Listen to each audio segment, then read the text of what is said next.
चलो भैया, तो नमस्कार साथियों, क्या हाल चाल है? गुड आफ्टरनून, क्या हाल चाल है? नमस्कार विशाल शर्मा, ओमकार देवगन, क्या हाल चाल है? और कैसे हैं रोहित कुमार, खुशबू यादव, राधे राधे, अनुराग जी, क्या हाल चाल है? तो सभी प्यारे भाई बहन को नमस्कार नमस्कार नमस्कार नमस्कार। चलिए, तो उम्मीद करते हैं कि आप लोग बहुत अच्छे होंगे, एकदम शानदार होंगे, जबरदस्त होंगे और जिंदाबाद होंगे। तो हम चाहेंगे कि सभी लोग जल्दी जल्दी आ जाओ। चलिए, गुड आफ्टरनून सभी प्यारे भाई बहन को, सबको नमस्कार, सबको नमस्कार, सबको नमस्कार, सबको नमस्कार। चलिए, तो बढ़िया तरीके से जुड़ जाइएगा, एकदम सेशन को शानदार तरीके से। और हाँ, एक बात आपको बता दें कि आज हम लोगों का ओरिएंटेशन क्लास है। इस ओरिएंटेशन में हमारी आपकी रूबरू होगी, बात होगी और अच्छा लगेगा कि आप लोग बढ़िया चीजें समझेंगे। विशाल शर्मा, धर्मेंद्र जी, गोस्वामी जी, क्या हाल चाल है? रवि जी, क्या हाल चाल है? और क्या हाल चाल है भैया? कुशल दास, कैसे हो? चलो भैया। आलोक शर्मा, क्या हाल चाल है? उमेश, कैसे हो बाबू? ठीक है। चलिए, धर्मेंद्र कैसे हो? विशाल, क्या हाल चाल है? चलिए, तो सभी लोगों को नमस्कार। अंजलि जी नमस्कार, आदाब, वंदे मातरम, भारत माता की जय। चलिए, ब्रजेश जी, क्या हाल चाल है? सब लोग बढ़िया हैं। तो जैसे कि लाइन लिखा हुआ है कि चलने की कोशिश तो करो, दिशाएं बहुत है। चलने की कोशिश, है ना, लिखा हुआ है, चलने की कोशिश तो करो, दिशाएं बहुत है। रास्तों पर बिखरे कांटों से ना डरो, तुम्हारे साथ दुआएं बहुत हैं। दुआएं बहुत है, मेहनत लोगों की बहुत है और आप लोगों की जो है कह सकते हो सारी चीजें बढ़िया तरीके से, है ना, मतलब कह सकते हो। रघु जी हाय, ठीक है। तो बहुत आप लोग खुश नसीब हो कि आपके जो है घर पे सब लोग आपका समर्थन कर रहे हैं पढ़ने के लिए और आपके हाथ पैर सलामत है और अल्लाह के रहमो करम से आप लोग जो है बोल ले रहे हैं, चल ले रहे हैं, सुन ले रहे हैं, सारी चीजें फिट एंड फाइन है। तो सबसे पहले हम लोग उस ईश्वर परमात्मा को थैंक्स बोलेंगे जो हम लोगों को इस तरह से बनाया है। ठीक है, जरा इमेजिन उन लोगों के लिए कर लीजिए जिन लोगों का ना हाथ है ना पैर है या जो है किसी प्रकार की डिसेबिलिटी है, तो वो कैसे सफर कर रहे हो इन जीवन में, है ना। तो ये चीजें, तो एक बार हम लोग सभी लोग थैंक्स ईश्वर, है ना, थैंक्स गॉड, थैंक्स अल्लाह, जो भी कहते हैं आप अपने अपने ईश्वर परमात्मा को मानिए, है ना। चलिए, दूसरी चीज है, अब आते हैं, हम लोग तैयारी कर रहे हैं रेलवे के एग्जाम का। और आपको पता है रेलवे एग्जाम में तैयारी कर रहे हैं हम लोग आरआरबी ग्रुप डी, है ना, आरआरबी ग्रुप डी की तैयारी कर रहे हैं। ठीक है। चलिए, रेलवे रिक्रूटमेंट बोर्ड जो होता है ग्रुप डी, और आपको जरा ध्यान से देखिएगा कि हाँ, रेलवे ग्रुप डी जो होता है साथियों, उसमें जो है आपको पता है कहने भर की बातें हैं कि जो है ये चपरासी की नौकरी है, प्यून की नौकरी है, लेकिन ऐसा कुछ नहीं है। अब दुनिया सारी चीजें बदल चुकी है, टेक्नोलॉजी बदल चुका है ना, सब कुछ बदल चुका है। तो अब बहुत सारी चीजें बदल चुकी है, तो वो लोगों की जो कहानी है वो कहने भर की बात नहीं रह गई है। अब केवल सारी चीजें मशीनरी हो रही है, यहाँ तक कि साफ सफाई का काम भी मशीन के द्वारा किया जाता है। तो अपने आप को जो है नीचा नहीं समझिए कि हम ग्रुप डी की नौकरी करेंगे, ये है वो है ऐसा है वैसा, ऐसा कुछ नहीं है। भीख मांगने से, चोरी करने से, बेईमानी करने से बेहतर है कि छोटा से छोटा काम करके पसीना बहा के 1 रुपया भी कमा लीजिए और अपनी जिंदगी में, है ना, लोगों की मदद करिए। इससे बढ़कर कुछ भी नहीं है साथियों, है ना। अब चोरी करे, बेईमानी करे, मर्डर करके जो लोग करोड़पति बन जाते हैं, तो मुझे लगता है वो बहुत छोटे हैं जो मेहनत करके 1 रुपया कमा के खाते हैं, है ना। मेहनत का पैसा होता है उनका, ठीक है। तो ये चीज आपको याद रखना, है ना। एक तो बात ये समझना है। तो हम लोग तैयारी किसकी करेंगे भैया? आरआरबी ग्रुप डी की, है ना। और आरआरबी ग्रुप डी जो है वो अपने आप में देखा जाए तो सबसे महत्वपूर्ण बात ये है कि पूरे रेलवे एग्जाम में साइंस सबसे बढ़िया यही पूछी जाती है, ठीक है।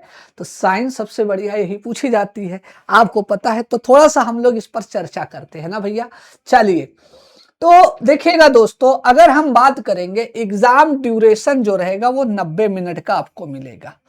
केवल 90 मिनट का समय मिलता है। 90 मिनट मतलब होता है 1.5 घंटा, 1 सही 1/2। तो आपको समय कितना मिलेगा बाबू? 90 मिनट का समय मिलता है, मतलब 1.5 घंटे का समय आपको मिलेगा, जिसमें कुल क्वेश्चन रहेंगे 100 प्रश्न जो रहेंगे वो कितने रहेंगे? तो आपको पता है टोटल क्वेश्चन जो रहते हैं वो 100 रहते हैं, ठीक है भैया। चलिए, जिसमें जनरल साइंस के 25 क्वेश्चन होते हैं, मैथमेटिक्स के 25 क्वेश्चन होते हैं, रीजनिंग के 30 क्वेश्चन होते हैं, जनरल अवेयरनेस और करंट अफेयर के जो है वो 20 क्वेश्चन होते हैं। आपको पता है इस बार नया यही रहा कि केवल करंट अफेयर पूछा है, इसके अलावा कुछ भी नहीं पूछा है, ठीक है। तो इस बार जो एग्जाम में क्वेश्चन आए हैं वो जनरल अवेयरनेस या स्टैटिक जीके या हिस्ट्री, ज्योग्राफी, पॉलिटी, इकोनॉमी ये सब नहीं आया था, केवल करंट अफेयर आया था। तो इस बार भी हम लोग सोचे हैं केवल करंट अफेयर ही पढ़ेंगे और अच्छे से आगे बढ़ेंगे, ठीक है। तो साथियों, आपको पता है कि इस ग्रुप डी की अगर बात करते हैं तो ग्रुप डी जो सबसे ज्यादा कह सकते हो ट्विस्ट या कह सकते हो मेन जो फोकस करने वाली बात होती है वो साइंस की होती है। किसकी होती है सर? साइंस की होती है, ठीक है। अब हाँ, ठीक है। अब साइंस की अगर हो रही तो यहां पर 2 बातों पर ध्यान दीजिएगा। वजह क्या है? तो इसके 2 रीजन है, 2 कारण है ना। साइंस ही क्यों सिलेक्शन कराता है? इसके 2 रीजन है। पहला रीजन ये है कि इस ग्रुप डी का फॉर्म वो लोग भरते हैं जो आर्ट स्ट्रीम वाले होते हैं। कौन भैया? आर्ट स्ट्रीम वाले होते, वो लोग भी फॉर्म भरते हैं। तो आर्ट वालों के लिए साइंस टफ होता है। क्यों भैया धर्मवीर जी? आर्ट वाले के लिए भी साइंस क्या होता है? टफ होता है। दूसरी चीज ये है, एक रीजन ये और है साथियों कि हम लोग भूल जाते हैं, पढ़ते वढ़ते नहीं है, छोड़ो, है ना। तो जब हम लोग आगे बढ़ जाते हैं तो पीछे चीजें रिवाइज नहीं करते हैं, है ना। तो दूसरा लैक ऑफ रिवीजन, है ना, लैक ऑफ रिवीजन, हम रिवीजन भी नहीं करते, और जब रिवीजन नहीं करते हैं तो हमारे लिए दिक्कत आने लगती है। तो इन दोनों चीजों की वजह से दोस्तों, है ना, थोड़ा सा दिक्कत देखना पड़ सकता है, ठीक है। चलिए, तो अब मेरे प्यारे बच्चों जरा ध्यान से देखिएगा, शुभम जी जरा ध्यान से देखिएगा। एक तो आर्ट स्ट्रीम वाले फॉर्म भरते हैं जिनको साइंस थोड़ा मजबूत लगता है, कठिन लगता है, इसलिए थोड़ा उनके लिए मुश्किल हो जाता है ग्रुप डी। और जो मान लो साइंस वाले हैं भी, वो थोड़ा सा रिवीजन नहीं करते, उनको लगता है बहुत हाई लेवल की चीज पढ़ लेंगे, छोटी छोटी बातें जो है वो हमको कोई क्या ही मतलब है। तो ये भी थोड़ी दिक्कत हो सकती है ना। तो इस बार जो 2026 में 25 और 26 में जो पेपर हो रहा था वो रीजनिंग इजी आया था। रीजनिंग क्या था भैया? इजी था। इजी मतलब आसान था। सबको पता है 30 में 30 कर ले रहा था बच्चा।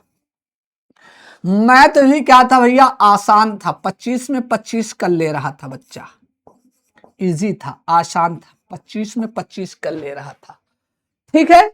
चलिए, अब दूसरी बात जरा सुनिएगा, देखिएगा। साइंस में कह सकते हो कि ना तो इजी रहा ना तो बहुत ज्यादा टफ रहा, तो हम लोग ये बोलेंगे इजी टू मॉडरेट रहा, इजी टू मॉडरेट रहा। इजी टू मॉडरेट रहा, मतलब आसान से मध्यम की तरफ रहा, बहुत ज्यादा कह सकते हो, ठीक है, बहुत ज्यादा टफ भी नहीं था, बहुत ज्यादा आसान भी नहीं था। तो हम कह सकते हैं कि इस 25 क्वेश्चन में 18 क्वेश्चन ऐसे थे जो आसान थे, अगर आपने थोड़ा भी मेहनत किया होगा तो आराम से पढ़ लेते। 5 क्वेश्चन ऐसे थे जो मध्यम मतलब मॉडरेट स्तर के थे, और 2 क्वेश्चन जो थे वो कठिन हुआ करते थे। तो बस हम यही बात आपको बताना चाह रहे हैं, ठीक है। तो याद रखना है, आसान, मध्य और कठिन। 18 क्वेश्चन आसान थे, अगर आपने थोड़ा भी बहुत अच्छे से ठीक ठाक से देखा होगा तो आप 18 क्वेश्चन कर ले जाते। थोड़ा और डीप पढ़ लिया होता तो 5 क्वेश्चन और कर ले जाते, एकदम से घुस गए होते तो भैया आपका, तो कुल मिला के कितने क्वेश्चन हो जाते, 25 क्वेश्चन आप कर लेते। देखिए ऐसा नहीं कि आप 25 में 25 कर ना पाए, कर ले, बशर्ते कि 2 बार अगर ग्रुप डी के एग्जाम होते होते सिलेबस 2-3 बार रिवीजन कर लेंगे ना भैया, तो बहुत अच्छे से पढ़ लेंगे। क्यों भैया, नए 2-3 बार अगर आप सिलेबस को रिवीजन कर ले तो आराम से पढ़ लेते, कोई इसमें दिक्कत वाली बात नहीं थी, ठीक है। चलिए, तो आपको बता दे कि भैया पेपर होता है कुल मिला के 90 मिनट का, जिसमें 100 क्वेश्चन आते हैं। क्वेश्चन ऑनलाइन होता है, मतलब पेपर ऑनलाइन होता है, सीबीटी कहा जाता है इसको, लिखा ना सीबीटी। सीबीटी का मतलब होता है computer based test, computer based test होते हैं, ठीक है। चलिए अभी हम सब बताएंगे, निरंजन जी थोड़ा परेशान ना होइए, हम यही लेकर आए हैं कि क्या बताना है, क्या करना है। बाकी यूट्यूब पर भी हमारी लगातार क्लास चलेगी, अब 2-3 दिन में यूट्यूब पर भी हम आ जाएंगे, तो वहां पर भी अच्छे से आपकी रोज प्रैक्टिस कराते हैं, जैसा कि पिछले ग्रुप डी में आप लोगों ने देखा ही होगा, ठीक है भैया। चलिए, तो अब आते हैं, एक चीज बता दे सर कि 1/3 निगेटिव मार्किंग होता है, 1/3 निगेटिव मार्किंग होता है। 1/3 निगेटिव मार्किंग का मतलब ये होता है दोस्तों कि अगर आपने 3 क्वेश्चन गलत कर दिया है तो सही वाला 1 क्वेश्चन काट लिया जाएगा। तो निगेटिव मार्किंग कितना होता है दोस्तों, सबको राधे राधे भैया। चलिए, तो 1/3 निगेटिव होता है सरिता जी, है ना। चलिए अब देखिएगा, इसने साइंस का सिलेबस क्या लिख के रखा है, जरा ध्यान से देखिएगा। साइंस का सिलेबस क्या लिख के रखा है, syllabus under this shall cover physics, क्या बोला, फिजिक्स बोला है इन्होंने। चलिए, क्या बोला है sir, physics, chemistry and life cycle, life science. Life science मतलब होता है बायोलॉजी, लाइफ साइंस मतलब होता है जीवन विज्ञान या बायोलॉजी, ठीक है। क्या बोला है भैया, बायोलॉजी बोला है, ठीक है। अब जरा ध्यान से देखिएगा, फिजिक्स, केमिस्ट्री और बायोलॉजी, इन्होंने कहा हम 10th स्टैंडर्ड तक पूछेंगे, जो सीबीएसई में चलती है किताबें। और आपको पता होगा साथियों, किताबें जो सीबीएसई में चलती है वो कौन सी चलती है, एनसीईआरटी चलती है। कौन सी चलती है भैया, एनसीईआरटी बुक चलती है, ठीक है। तो मेरे प्यारे साथियों ध्यान दीजिएगा कि जो सिलेबस दिया गया है ग्रुप डी, ये ग्रुप डी का जो रेलवे है ना, आरआरबी ने अपनी साइट जो दिया है, उस साइंस में साइंस का जो सिलेबस दिया गया है, साइंस का जो पाठ्यक्रम है वो यही है कि the syllabus under this shall cover physics, chemistry and the life cycle of the 10th standard, मतलब कक्षा 10 तक की जो सीबीएसई बोर्ड होती है उसी से हम सवाल पूछेंगे, ठीक है। चलिए साथियों, तो अब मेरे प्यारे बच्चों, हम लोगों को ज्यादा फोकस किसको करना चाहिए, एनसीईआरटी। हमको अपना एनसीईआरटी ही को क्या समझना चाहिए, माई बाप समझना चाहिए। क्या समझना चाहिए भैया, माई बाप समझना चाहिए एनसीईआरटी। कमलेश जरा ध्यान दीजिएगा, मान लो आपने एक सवाल का जवाब दिया जो एनसीईआरटी में लिखा है कि इसका आंसर ये होगा, आयोग ने मतलब रेलवे ने इसका कुछ और आंसर मान लिया, तो अब रेलवे कहेगा कि आपने कहां देखा, तो आप कहोगे कि हमने एनसीईआरटी में देखा। तो सबसे ऑथेंटिक सरकारी किताब किससे मानी जाती है, एनसीईआरटी की मानी जाती है। इसको मानते हैं, एनसीईआरटी को मानते हैं। तो एनसीईआरटी अगर आप एक बार मजबूत कर लेंगे तो किसी भी एग्जाम को लेकर आपको कोई दिक्कत नहीं होनी चाहिए, ठीक है भाई साहब। इतनी बातें क्लियर है दोस्तों। चलो अब ध्यान से देखिएगा, अब यहां पर एनसीईआरटी को हम लोग कैसे पढ़ेंगे, क्या करेंगे, ये चीज आपको जरा ध्यान से देखना है साथियों, कि हमें एनसीईआरटी कैसे पढ़ना है और पूरी एनसीईआरटी पर कैसे फोकस करना है, इन सब चीजों पर थोड़ा ध्यान दिया जाएगा दोस्तों। ठीक है, चलिए तो एक बार सभी लोग कमेंट करके बताओ कि क्या आप लोग एनसीईआरटी के लिए रेडी हो। चलो भाई साहब ध्यान से समझना एनसीईआरटी की पूरी कहानी। ठीक है, चलिए देखिए पहली चीज एनसीईआरटी की कॉन्सेप्ट पे ध्यान देंगे हम लोग। किस पर भैया? एनसीईआरटी के कॉन्सेप्ट पर, एनसीईआरटी के कॉन्सेप्ट पर है ना, ध्यान देंगे। दूसरा है एनसीईआरटी का जो पॉइंट होता है उस पॉइंट पर ध्यान देंगे। ना एनसीईआरटी किताब होती है, उस किताब में जो पॉइंट्स नहीं लिखे होते उस पर ध्यान दिया जाएगा। ठीक है, इसके अलावा एनसीईआरटी में जो बॉक्सेस होते हैं, बॉक्स नहीं बना होता है, बॉक्स में कोई चीज लिखी रहती है ना। बॉक्स में क्या होता है भैया? कोई चीज लिखी रहती है। बॉक्स में कोई चीज अगर लिखी रहती है तो उस पर भी बहुत ध्यान देना है। ठीक है, दूसरा है उसके डायग्राम पर भी बहुत हमें फोकस करना है।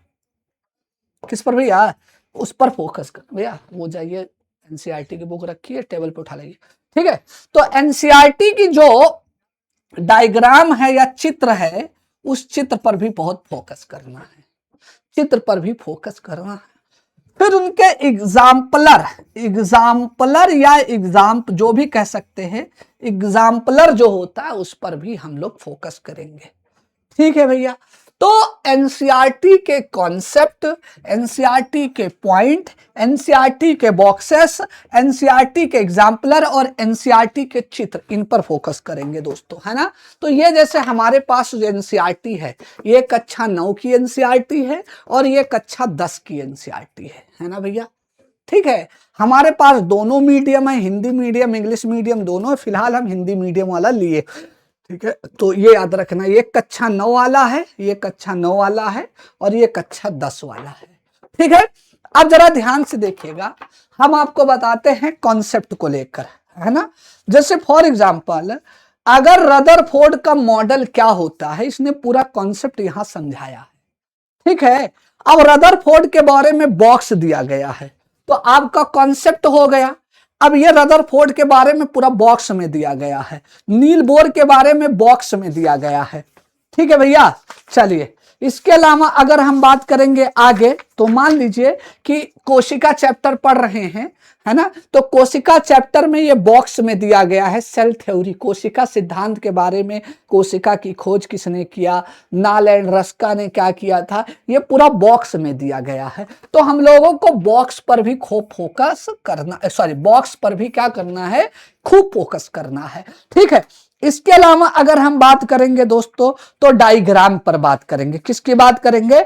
डायग्राम। जैसे ये हम लोग साउंड पढ़ रहे होते हैं तो साउंड में आपने देखा होगा कि पिच क्या होता है, यहां समझाया गया है, ना डायग्राम से बताया गया है कि कब डायवर्जन आता है, ये सारी चीजें आपको यहां अच्छे से बताया गया। तो हम लोग डायग्राम को भी बहुत अच्छे से फोकस करेंगे। इसके अलावा अगर हम बात करेंगे एनसीईआरटी की, तो यहां पर एनसीईआरटी में क्या दिया होता है, पॉइंट्स दिया होता है। क्या दिया होता है भैया? पॉइंट्स दिया होता है। तो पॉइंट्स को भी खूब अच्छे से फोकस करेंगे। इसके अलावा एनसीईआरटी में क्या दिया होता है, एग्जाम्पल दिया होता है, उदाहरण, है ना। तो एग्जाम्पल को भी अच्छे से हम क्या करेंगे भैया, फोकस करेंगे। तो सारी एनसीईआरटी ही अपने माई बाप समझ के हम लोग पढ़ेंगे, अच्छे से रटाएंगे दोस्तों। और आपको बता दें कि हम एक एक बात सोच रहे हैं, अच्छे से पढ़ा जाएगा, एकदम बढ़िया तरीके से हम एनसीईआरटी आपको जरूर पढ़ाएंगे, एक एक लाइन पढ़ाएंगे, एक एक बात बताएंगे। लेकिन हाँ, सिलेबस हम अपने हिसाब से डिजाइन करेंगे ताकि आपको समझने में आसानी हो जाएगी। ठीक है, चलिए अब आते हैं साथियों, जैसे कि अगर हम बात करें कि ये क्लास 9th की एनसीईआरटी है, साइंस की क्लास 9th की एनसीईआरटी है। ये है पुरानी एनसीईआरटी और ये है नई एनसीईआरटी। इतनी बातें क्लियर हो रहा है सभी लोग? एक बार बताइएगा सभी लोग। ये हमारे पास पुरानी एनसीईआरटी है और ये नई एनसीईआरटी है। ठीक है, चलिए बिल्कुल रहमान अली जी, आप हमको सुन पा रहे हैं? बिल्कुल सुन पा रहे हैं भैया, बोलिए तो वालेकुम अस्सलाम और नमस्ते भैया। ठीक है। तो अब मेरे प्यारे साथियों ध्यान दीजिएगा, अगर हम बात करेंगे एनसीईआरटी की, तो एनसीईआरटी के चैप्टर में बदलाव हुए हैं। ये पुरानी एनसीईआरटी है और ये नई एनसीईआरटी है। अब आते हैं कि पुरानी एनसीईआरटी ही हम क्यों पढ़ेंगे, हम नई एनसीईआरटी क्यों पढ़ेंगे दोस्तों, तो ये सब चीज आपको याद रखना है। ठीक है, चलिए ओके। अब जरा ध्यान से देखिएगा, पहला चैप्टर है हमारे आसपास के पदार्थ, है ना, मैटर सराउंडिंग अस, है ना, हमारे आसपास के पदार्थ। ये नई एनसीईआरटी में भी है। ठीक है, तो ये चैप्टर दोनों में है दोस्तों, ये दोनों में है। ठीक है, चले भैया, ठीक है, समझ में आ रहा है, कोई बात नहीं है, बढ़िया तरीके से। अब जरा ध्यान से देखिएगा, दूसरा चैप्टर है क्या हमारे आसपास के पदार्थ शुद्ध है, क्या हमारे आसपास के पदार्थ शुद्ध हैं। इसमें मैटर पढ़ा जाता है। मैटर मतलब ठोस, द्रव, गैस, मतलब solid, liquid, gas, compound, molecule, ये सब क्या होते हैं, ये सब इसमें बताया गया है। ठीक है, फिर चैप्टर नंबर 3 है अणु और परमाणु, मतलब एटम एंड मॉलिक्यूल्स, यहां पर भी है और एटम एंड मॉलिक्यूल्स यहां पर भी है। ठीक है, चले भैया ओके। अब जरा ध्यान से देखिएगा, चैप्टर नंबर 4 है एटॉमिक स्ट्रक्चर, परमाणु संरचना, यहां दिया गया है। एटॉमिक स्ट्रक्चर यहां पर भी दिया गया है, परमाणु संरचना यहां पर भी दिया गया है। भैया पहले सुन लो पूरी बात, फिर कब खत्म करेंगे, कितना दिन लगेगा, ये सारी चीजें हम आपको बताएंगे। ठीक है अनिकेत, बिल्कुल परेशान ना होइए, हिंदी इंग्लिश सब पढ़ाया जाएगा, परेशान ना होइएगा। ठीक है, चलिए ओके। अब आते हैं चैप्टर नंबर 5 है जीवन की मौलिक इकाई, फंडामेंटल यूनिट ऑफ लाइफ। इसको हम लोग सेल बोलते हैं। क्या बोलते हैं, सेल बोलते हैं।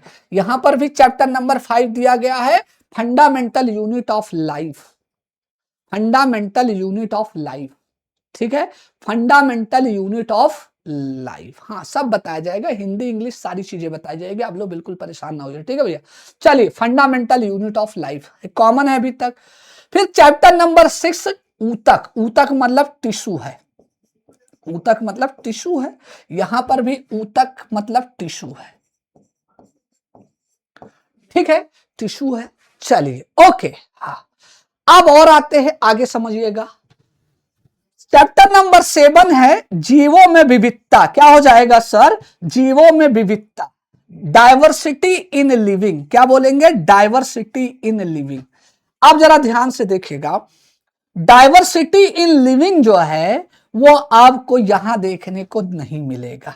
तो ये चैप्टर पुरानी एनसीईआरटी में है, नई एनसीईआरटी में नहीं है। मेरी बात फिर से सुनिएगा, ठीक है। चलिए, तो मैंने आपको कहा कि diversity in living, diversity in living, है ना, ठीक है। तो मेरे प्यारे बच्चों, diversity in living old NCERT में है, न्यू एनसीईआरटी में नहीं है। ये बात क्लियर हो गया। अब जरा ध्यान से देखिएगा, गति, मोशन, मोशन जो है दोस्तों वो न्यू एनसीईआरटी में भी है और ओल्ड एनसीईआरटी में भी है, न्यू एनसीईआरटी में भी है और ओल्ड एनसीईआरटी में है, दोनों में है। क्यों भैया, है ना।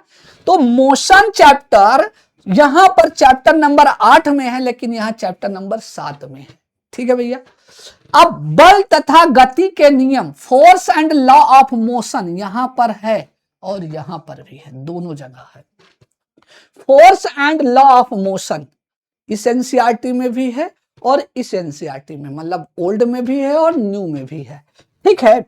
अब आते हैं गुरुत्वाकर्षण, ग्रेविटेशनल है या ग्रेविटेशन जो है वो आपके न्यू एनसीईआरटी में भी है और ओल्ड एनसीईआरटी में है, दोनों में है भैया कि नहीं है, होगा, है भाई साहब कि नहीं है, दोनों एनसीईआरटी में। ठीक है। अब आते हैं आगे, जरा ध्यान से देखिएगा, कार और ऊर्जा, work and energy, old NCERT में भी है और न्यू एनसीईआरटी में भी है भाई साहब कि नहीं है राजकुमार जी। अब आते हैं चैप्टर नंबर 12 साउंड, ध्वनि, साउंड या ध्वनि, ये आपके ओल्ड एनसीईआरटी में भी है और न्यू एनसीईआरटी में भी है, दोनों है। ठीक है। अब याद रखना, सर हम बीमार क्यों होते हैं, ये याद रखना मेरे प्यारे बच्चों, ओल्ड एनसीईआरटी में है, न्यू एनसीईआरटी में नहीं है।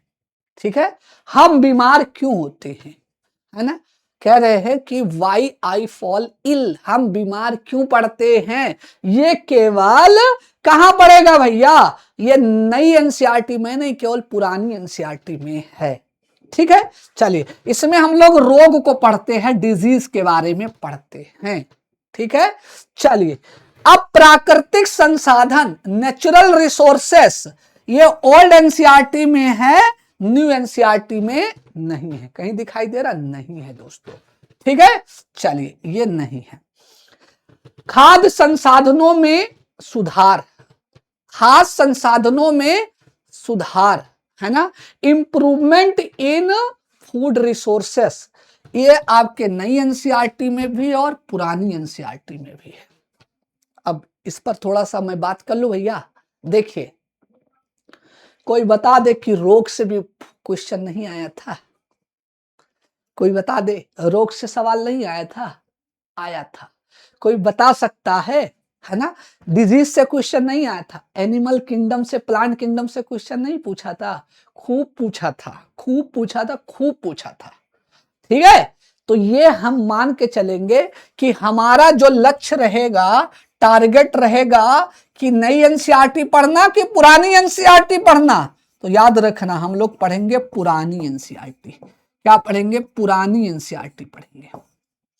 हमारा लक्ष्य क्या रहेगा, पुरानी एनसीईआरटी पढ़ा जाएगा।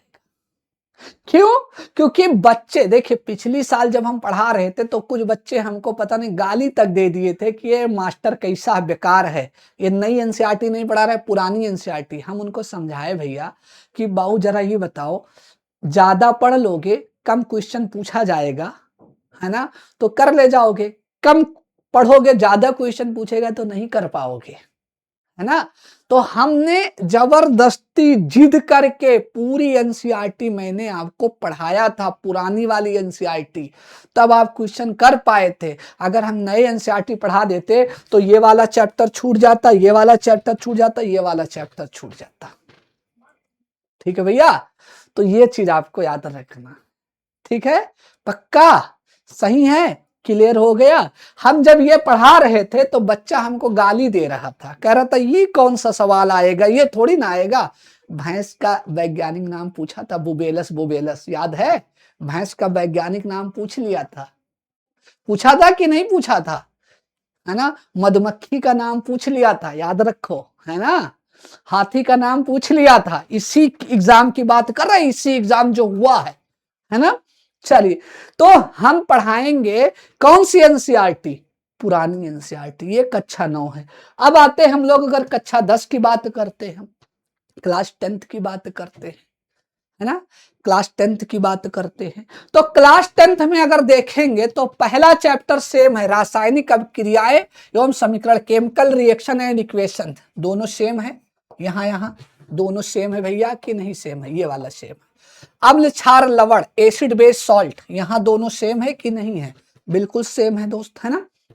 फिर आते हैं धातु और अधातु, क्या बोलेंगे, धातु और अधातु, क्या पढ़ेंगे भैया, metal and non metal, same है कि नहीं है, सेम, सेम है।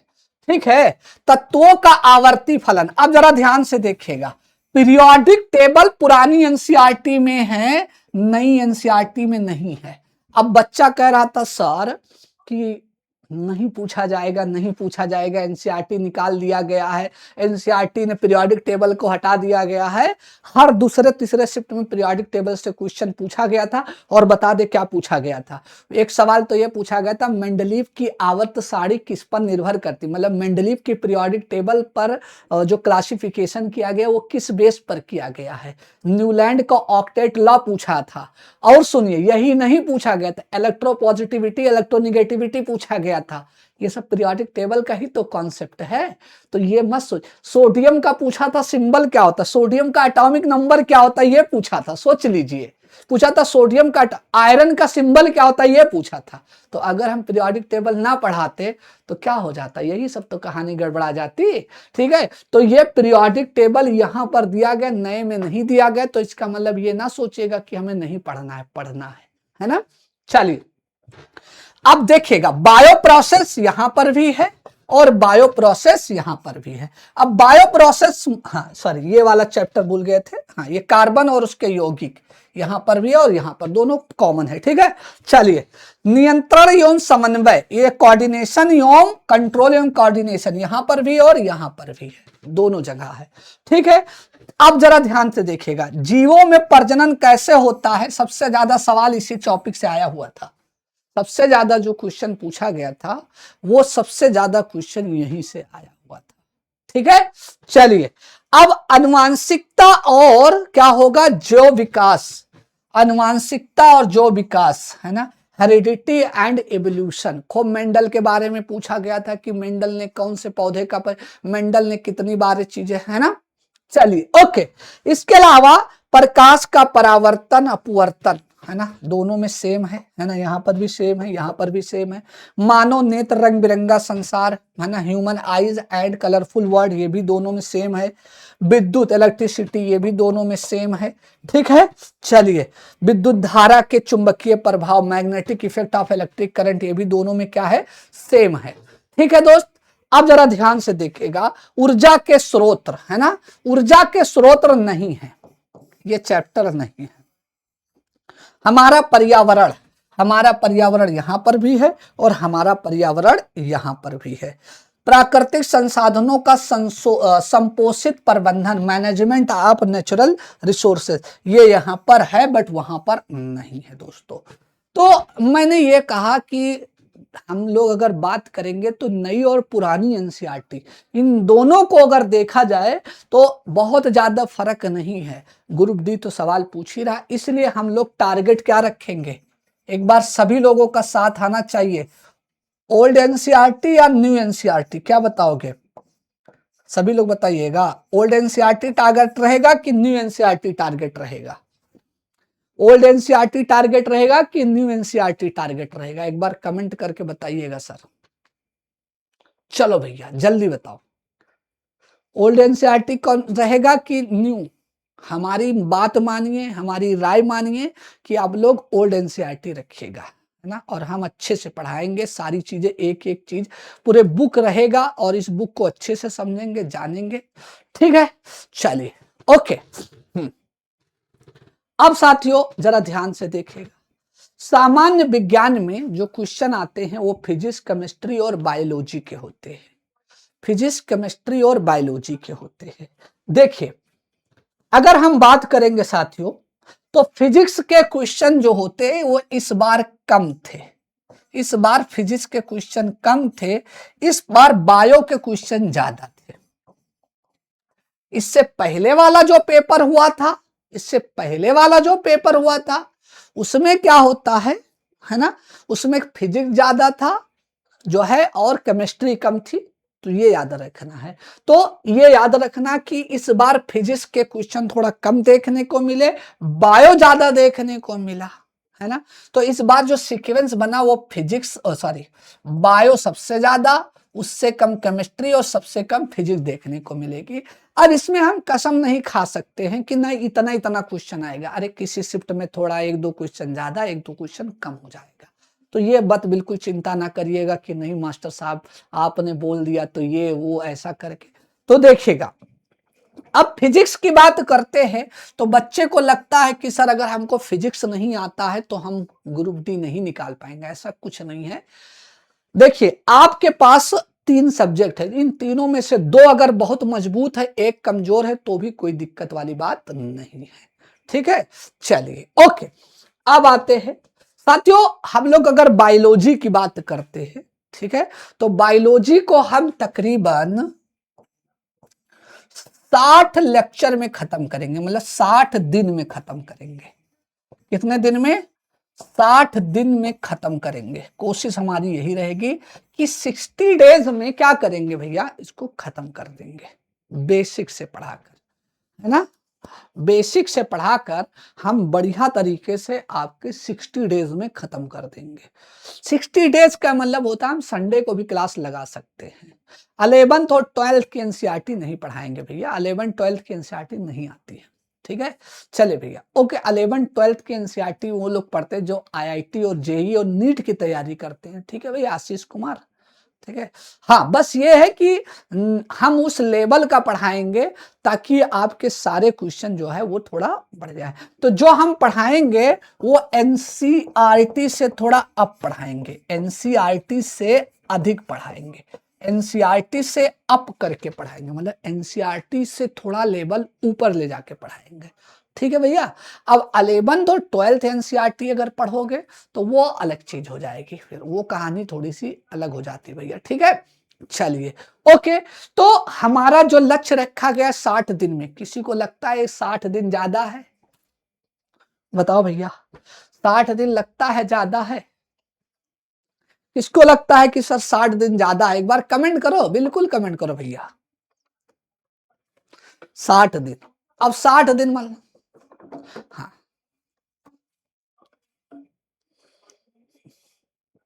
चलिए।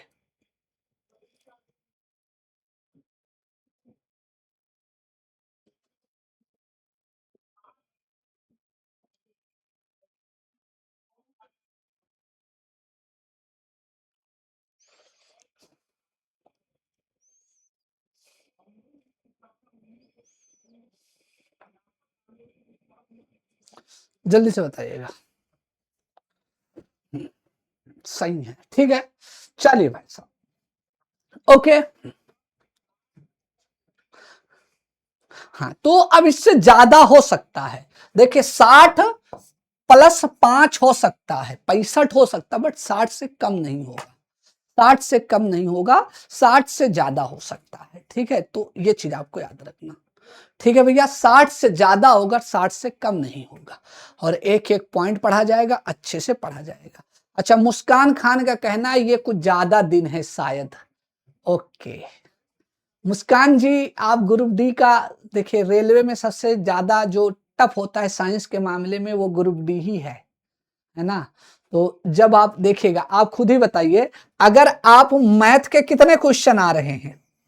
25 क्वेश्चन आते हैं, और मैथ को आप दे रहे हो 300 घंटा, 300 डेज दे रहे हो पढ़ने के लिए मैथ को, है ना, 300 घंटा दे रहे हो पढ़ने के लिए, तो साइंस का भी तो आता है भैया 25 ही क्वेश्चन, उसको काहे आप 50 घंटे में निपटाने की कोशिश कर रहे हो? तो इसके नंबर के 4 चांद लगे, इसके नंबर के 4 चांद नहीं लगे हैं, गिना तो सब जाएगा ना।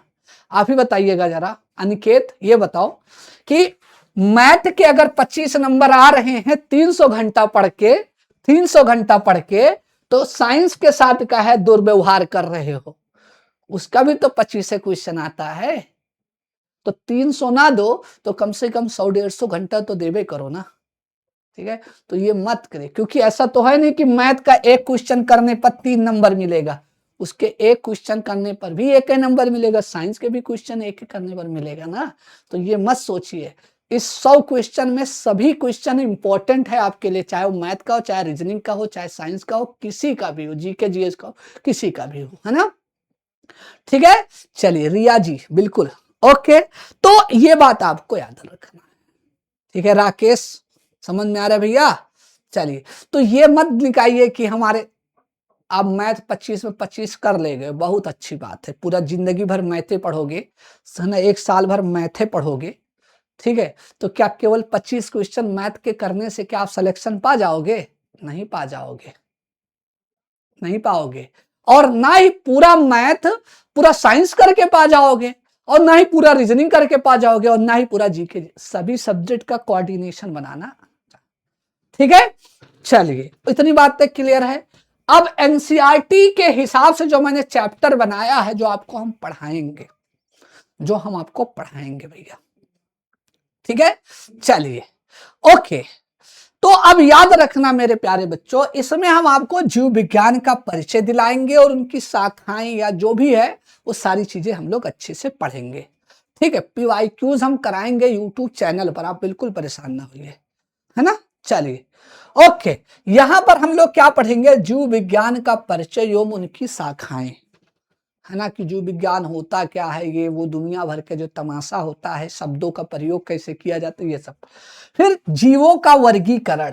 अब जीवों का वर्गीकरण हमने यहां बोला है क्लासिफिकेशन ऑफ लिविंग्स, लेकिन एनसीईआरटी में जब जाओगे तो डाइवर्सिटी इन लिविंग, जीव विविधता या जीवों में विविधता, वो वाला चैप्टर है कक्षा 9 में, है ना। तो ये वही वाला चैप्टर है, बस हमने आसान भाषा में यहां लिख दिया है। अब आते हैं, अब उसी में जाओगे, उसी चैप्टर में, किसमें, जीवों में विविधता, जीवों में विविधता, diversity in living, plant kingdom और एनिमल किंगडम। मैं आपको दिखा देता हूं भैया बुक, है ना, हम आपको पढ़ाएंगे, ये बुक सारा पढ़ाएंगे दोस्त, ऐसा नहीं कि नहीं पढ़ाएंगे। ये लिखा हुआ है ना, ये लिखा हुआ है आपका, हाँ, ये लिखा हुआ है आपका प्लांटी मतलब पादप जगत, है ना, पादप जगत, है ना। पादप में Thallophyta, bryophyta, pteridophyta, gymnosperm, angiosperm हो जाएगा। फिर एनिमलिया, एनिमल जगत, Porifera, Coelenterata, Platyhelminthes, Nematoda, Annelida, arthropoda, Mollusca, Echinodermata, Chordata, है ना। फिर मछलियां, फिर एम्फीबिया, फिर आपका मतलब पूरा यहां पर दिखाई दे रहा होगा आपको, ये ना जानवर बने हुए हैं एनसीईआरटी में। भैया बताओ, बताओ है ऐसा कि नहीं है, एक बार बताइएगा, ठीक है। चलिए, तो ये वो वाला चैप्टर है जिसमें हमने आपको बताया था जीवों में विविधता, डाइवर्सिटी इन लिविंग। फिर कोशिका, सेल, क्या है भैया, सेल। और सेल हमने आपको बताया था कि क्लास 9th की एनसीईआरटी में चैप्टर का नाम है फंडामेंटल यूनिट ऑफ लाइफ। क्या होता है फंडामेंटल यूनिट ऑफ लाइफ, इसको पढ़ेंगे। इसमें पहले सेल पढ़ेंगे, फिर सेल डिवीजन पढ़ते, ठीक है। चलिए, फिर टिश्यू, कसम उड़ान झल्ले की। सवाल इतना पूछा गया था, इतना पूछा गया था, इतना पूछा गया था, इतना पूछा गया था, मजा आ गया था, ठीक है। चलिए, ओके। दूसरी बात, पादप आकार की, प्लांट मार्फोलॉजी, है ना। अब प्लांट मार्फोलॉजी प्लांट किंगडम का हिस्सा है, और पादप कार्य की प्लांट फिजियोलॉजी मतलब फोटोसिंथेसिस वगैरह है, ये उसी का हिस्सा है। इसमें हम आपको पढ़ाएंगे कि पौधे कैसे प्रकाश संश्लेषण करते हैं, कैसे पौधे जो है ट्रांसपिरेशन करते हैं, पौधे कैसे ग्रोथ करते, पौधों का क्या हार्मोन होता है, ये सब हम आपको पढ़ाएंगे। इसमें पढ़ाएंगे कि भैया पौधे की पत्ती कैसे होती है, पौधे का तना कैसे होता है, पौधे का फूल कैसे होता है, हम आलू खाते हैं तो क्या है, कद्दू खाते हैं तो क्या होता है, ये सब आपको याद रखना है, ठीक है। चलिए, दूसरी बात, अब सजीवों में पोषण, न्यूट्रिशन, है ना, सबको पता है। न्यूट्रिशन में आपका carbohydrate, fat, protein, vitamin, minerals, ये सब खूब पूछा जाता है ऐसा कि नहीं है। और ये आपको कक्षा 10 में दिया गया है। कहां दिया गया है, कक्षा 10 की एनसीईआरटी में दिया गया है। और कक्षा 10 की जो एनसीईआरटी है, चैप्टर का नाम है बायो प्रोसेस। क्या नाम भैया, बायो प्रोसेस, ये लिखा हुआ है बायो प्रोसेस जीव, है ना। ये अब इसी जीव या बायो प्रोसेस में जब हम लोग जाते हैं दोस्तों, तो वहां पर आपने देखा होगा इस बायो प्रोसेस में कि क्या होता है। ये चैप्टर लिखा हुआ है पोषण, ये लिखा हुआ है पोषण, न्यूट्रिशन, है ना। फिर आगे आते हैं कौन स्वापोषी मतलब ऑटोट्रॉफ्स। फिर आगे लिखा हुआ है मनुष्यों में पोषण मतलब डाइजेस्टिव सिस्टम, पाचन तंत्र पढ़ेंगे। फिर और आगे आते हैं, पाचन के बाद आ जाते हैं परिसंचरण तंत्र। यहाँ एनसीईआरटी में लिखा हुआ है कि किस प्रकार परिसंचरण होता है। ये देखो हार्ट बना है कि नहीं बना है, दिल, दिल बना है ना, दिल बना है कि नहीं, दिल बना है। ये देखिए हार्ट, ठीक है। ये देखो भैया हार्ट दिखाई दे रहा है कि नहीं दिखाई दे रहा, सबको हार्ट दिखाई दिया, हार्ट, है ना, हार्ट दिखाई दिया। अब देखिएगा श्वसन तंत्र दिखाई दे रहा है, और श्वसन में भी आप देख लीजिएगा इंसान का फेफड़ा दिखाई दे रहा है कि नहीं दिखाई दे रहा है। अब देखिएगा इंसान का फेफड़ा दिखाई दे रहा है कि नहीं दिखाई दे रहा, कमेंट करो भैया, फेफड़ा दिखाई दे रहा है कि नहीं दिखाई दे रहा है, दिखाई दे रहा है, ठीक है भैया। चलिए अब इसके बाद आ जाते हैं उत्सर्जी तंत्र। उत्सर्जी तंत्र क्या होता है? रिस्पिरेटरी, क्या बोलते हैं उसको, क्या बोलते हैं रिस्पिरेटरी, मतलब उत्सर्जी मतलब होता है जो हमारी किडनी वगैरह होती है उसके बारे में बताया गया है। ठीक है, तो ऑब्वियस सी बात है वो भी हमारी एनसीईआरटी में दिया गया है। ये देखिए ये किडनी वगैरह दिया गया है। देखो भैया ये किडनी वगैरह दिखाया गया है कि नहीं? यस सर, एनसीईआरटी की बुक में दिखाया गया किडनी वगैरह। ठीक है, तो ये किडनी वगैरह हो जाएगा उत्सर्जी तंत्र या एक्सक्रेटरी सिस्टम में आ जाते हैं। फिर आते हैं अपना कंकाल तंत्र, स्केलेटल सिस्टम। कौन सा भैया? Skeletal system. अब स्केलेटल सिस्टम में ना हड्डी वड्डी के बारे में पढ़ते हैं। किसके बारे में पढ़ते हैं? हड्डी वड्डी के बारे में पढ़ते हैं। ठीक है, चलिए ओके, हड्डी मांसपेशियां मतलब ये सारी चीजें याद रखना। ठीक है, अब आते हैं तंत्रिका तंत्र, नर्वस सिस्टम। अब नर्वस सिस्टम और इंडोक्राइन है ना, इन दोनों चैप्टर का जो नाम दिया गया है वो यहां पर लिखा गया है नियंत्रण एवं समन्वय, कंट्रोल एंड कोऑर्डिनेशन।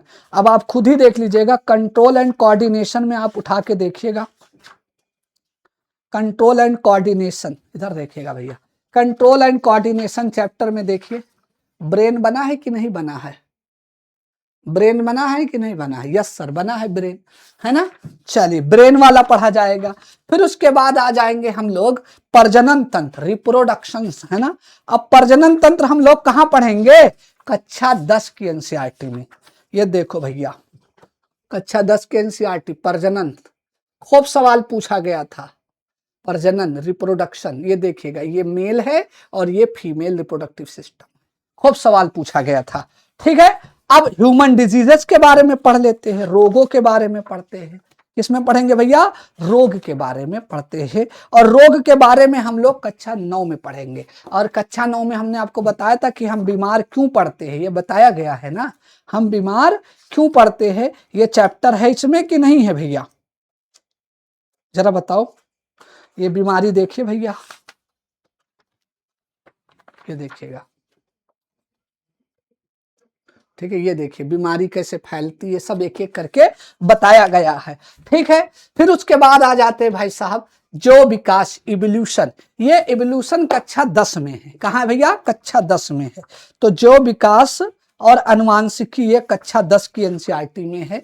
ये चीज आपको याद रखना है। ठीक है, अब इसके अलावा आते हैं पारिस्थितिकी और जैव विविधता। इससे भी क्वेश्चन खूब पूछा गया है। तो ओवरऑल अगर हम आपसे बात करें दोस्तों, तो आप ये देखोगे कि इसमें बहुत अच्छे से सारी चीजें हम लोग पढ़ेंगे। कल 1 number 2 number 3 number 4 number chapter उठाएंगे और आपको आराम से पढ़ाएंगे एक एक करके। ठीक है, आपको हम हिंदी और इंग्लिश दोनों मीडियम में पढ़ाएंगे। हम पीपीटी पर पढ़ाएंगे, फोटो लगाएंगे, वीडियो लगाएंगे, दोनों लगाएंगे। फोटो भी लगाएंगे और वीडियो भी लगाएंगे।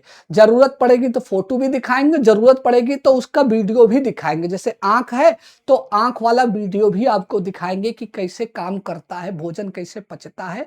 तो ये सब चीज आपको याद रखना। ठीक है, तो हमारी यही तक आज का ओरिएंटेशन क्लास थी। और इस ओरिएंटेशन क्लास में हम लोग बढ़िया तरीके से पढ़ रहे हैं, है ना। और उड़ान बैच में हमारे बच्चों ने पढ़ा था, हाँ, लेकिन उससे भी बेहतर करने की यहाँ पर कोशिश करें। कोई किताब ना लेना भैया, हम आपको खुद ही कराएंगे, सिस्टम से कराएंगे, एक एक करके कराएंगे। सारी एनसीईआरटी भी साथ में आपको पढ़ाएंगे साथियों। ठीक है, तो कल की क्लास के लिए सब लोग रेडी रहिएगा। और ये हमारा टेलीग्राम चैनल है, और इस टेलीग्राम चैनल से अभी जाइए, जुड़ जाइए। हमारा टेलीग्राम चैनल का नाम है science by Rahman sir, science by Rahman sir MD classes, science by Rahman sir MD classes, ये हमारा टेलीग्राम चैनल है, science by Rahman sir MD classes. ठीक है, चलिए ओके, तो आज के लिए क्लास यही तक रहेगी। दूसरी चीज आपको बता दे, फिजिक्स और केमिस्ट्री जब बायो खत्म हो जाएगी तब पढ़ाया जाएगा आपको। ठीक है, चलिए, तो हमने आपको बताया कि ये क्लास जो है वो 2 महीने 60 घंटे पढ़ाएंगे, मतलब 2 महीने के आसपास चलेगी। ठीक है भैया, किसी को कोई दिक्कत नहीं, नोट्स वगैरह सब भेजा जाएगा आपको, बिल्कुल परेशान ना होइएगा, चाहे जो हो जाए। ठीक है, एक एक करके आपको सारी चीजें दिया जाएगा। ठीक है, चलिए बस हम हमारे साथ रहिए, हम पूरी बायोलॉजी आपको रटाएंगे, और जब यूट्यूब पर आएंगे तो फिजिक्स केमिस्ट्री पर तो काम किया ही जाएगा, उस पर भी एक अच्छे से, है ना, कंटेंट पर ध्यान देंगे दोस्तों। चलिए, तो अभी जाओ टेलीग्राम से जुड़ जाइए, और किसी को अभी भी कुछ पूछना होगा तो टेलीग्राम पे मैसेज करके हमसे पूछ सकते हैं। तो आज के लिए इतना ही, कल हमारी मुलाकात होगी धाकड़ क्लास में, मजा आ जाएगा। जय हिंद, जय भारत।